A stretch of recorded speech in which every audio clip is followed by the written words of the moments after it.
Okay, so picture this. You're staring at the clock, 45 minutes to write a killer English literature essay, and your mind goes blank. We've all been there. But don't worry. This deep dive is here to help you unlock those essay secrets. And we're going to break down what makes those model essays so effective and how you can apply those techniques, even with the exam pressure on the form. You know, it's fascinating. So many students get caught up in the format of an essay. But what really makes your writing stand out is understanding how to use language to analyze and make an impact on the reader. That's what we're going to unpack today. Okay, let's start with the English Lit essay structure cheat sheet. They're really strict about timing, breaking down the whole 45 minutes into specific chunks. 8 minutes for planning, 3 for the intro, no time to waste.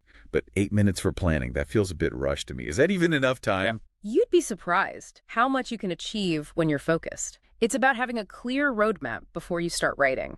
And the cheat sheet has some surprising advice about introductions. You know how we were always taught to start with a broad overview and build up to our thesis? Well, this cheat sheet says ditch the fluff and get straight to the point. Wait, seriously, no more flowery language setting the scene. That's what my teachers always emphasize. Exactly. Think about it from the examiner's perspective.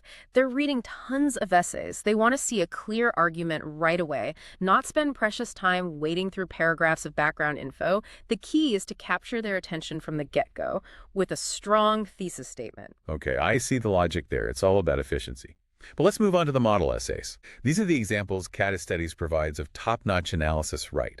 I was looking at the one about Maya Angelou's caged bird, and what struck me is that it doesn't just point out the techniques, it explains how those techniques actually create an impact on the reader. Absolutely. For example, the essay doesn't just say the bars of rage is a metaphor. It goes deeper and explains how that metaphor conveys both physical and mental entrapment. It helps us understand the speaker's anguish and evoke empathy. That's what good analysis is all about, connecting the techniques to the effect on the reader and the author's message. It's so true. I would probably just identify the metaphor and moved on. Seeing how the model essay delves into the emotional impact really elevates the analysis. So how can our listener, who might be an average English student, start replicating this type of insightful analysis in their own essays? One of the key takeaways from these model essays is the importance of understanding authorial purpose. Why did the author choose this particular word or image? What effect did they want to create? And remember, good analysis always goes beyond just identifying the technique. It's about explaining the why and the how. So it's not enough to just say, hey, this is a metaphor. You have to explain what that metaphor does, how it works,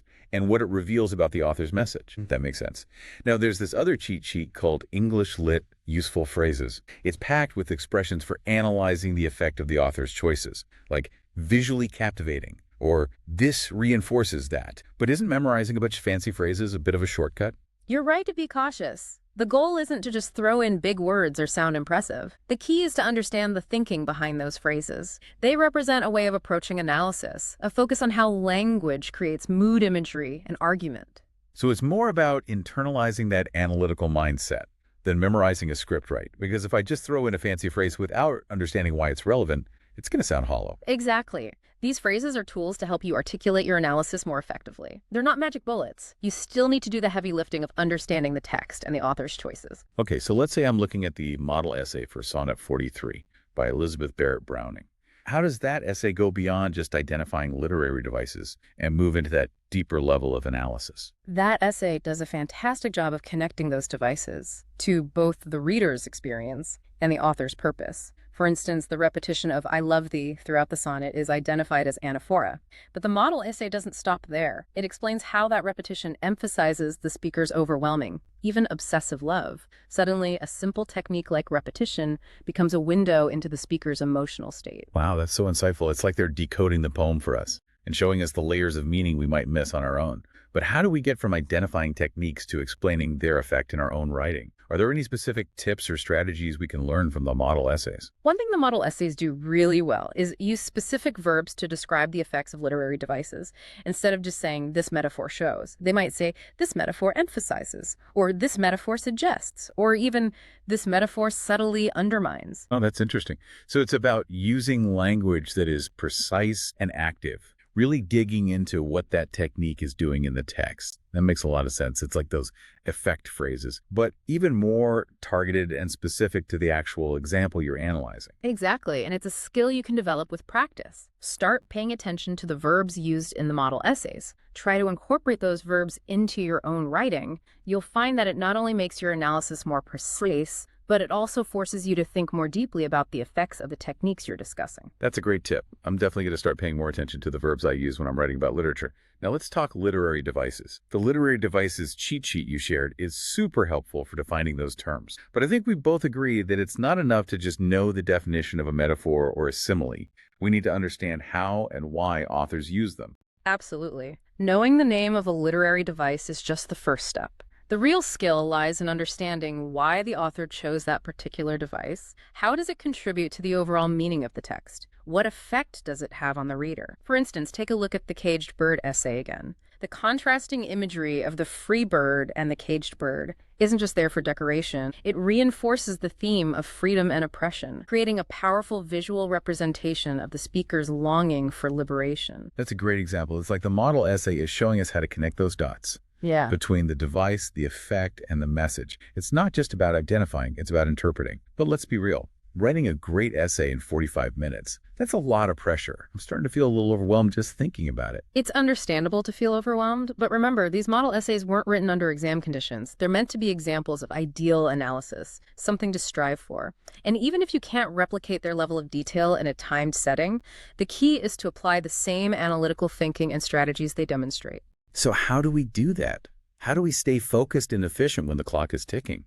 I mean, it's easy to get sidetracked or panic when you're under pressure. You're absolutely right. That's why practice is so crucial. And the cheat sheets and model essays offer some really valuable strategies for exam success. Okay, I'm all ears. What are some of the biggest takeaways that our listener can put into practice right away? Firstly, master that 8-minute planning period. Don't waste time on flowery introductions. Get straight to analyzing the question and brainstorming your key points. Jot down the most relevant quotes and think about how they connect to the question and the overall themes of the text. Remember, a well-structured plan is your roadmap to success. It keeps you focused and prevents you from going off on tangents. So no daydreaming about what I'm going to have for lunch when I'm done with the exam. Got it. What else? Choose your quotes strategically. Don't feel like you have to cram in every single quote you can remember. It's better to analyze a few key quotes thoroughly than to skim over several superficially. And when you're analyzing, focus on the impact of the author's choices. Think about how those choices create a specific effect on the reader and contribute to the overall message. Quality over quantity. Got it. It's really about making every word count, both in our choice of quotes and in our analysis. Exactly. And remember those effect phrases we discussed earlier. Even if you can't recall the exact wording, having that mindset, that focus on analyzing impact, will elevate your writing. Practice using verbs that express specific effects, and always think about why the author made those choices. So it's not about memorizing a script. It's about internalizing that analytical thinking and using the tools we've learned to express our insights. That's actually really empowering. It takes the pressure off feeling like we have to be literary geniuses to write a good essay. It is empowering because it means that with practice, anyone can develop the skills to write a strong analytical essay. Remember, even experienced writers were once beginners. They honed their skills over time through practice and careful study. Okay, I have to admit, I keep looking at these model essays and feeling a bit intimidated. It's like, wow, I could never write like that. Is that a normal reaction? Absolutely. It's easy to compare ourselves to these polished examples and feel inadequate. But remember, those essays are a product of careful thought and revision. They didn't spring fully formed from the writer's mind in 45 minutes. So I shouldn't be discouraged if my first drafts don't look like the model essays. Not at all. Think of them as a source of inspiration, a goal to strive for. Focus on incorporating 1 or 2 techniques at a time. Maybe you try using more precise verbs to describe the effects of literary devices. Or maybe you focus on connecting your analysis to the author's purpose. Little by little, you'll start to see improvement in your own writing. That's a much better way to look at it. It's about progress, not perfection. And hey, even if I don't become the next Shakespeare, I can still learn to write a darn good essay. Exactly. And that's what really matters, because ultimately these skills aren't just for passing exams.